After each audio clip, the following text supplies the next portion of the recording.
এই হলো আমাদের সেই ঐতিহ্যবাহী ঘের। এই ঘের 2000 সালে আমরা খনন করেছিলাম।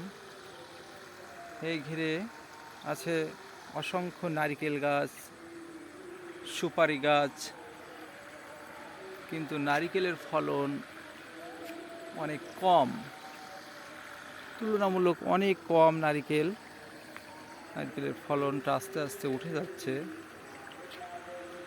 ঘের সেচের কাজ চলছে,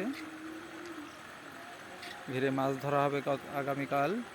আজকে সেচ দিচ্ছি আমরা।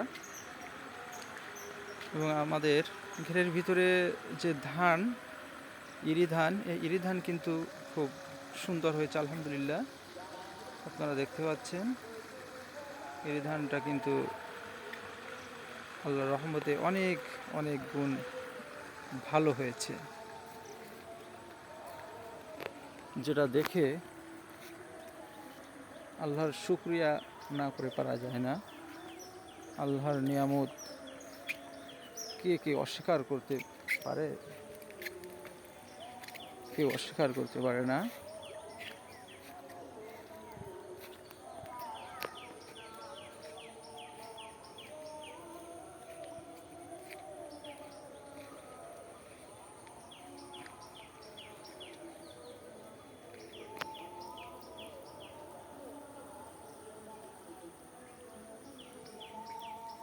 ধান কিন্তু পেকে গেছে, আর 1 সপ্তাহের ভিতরে ধান ইনশাল্লাহ কাটা যাবে।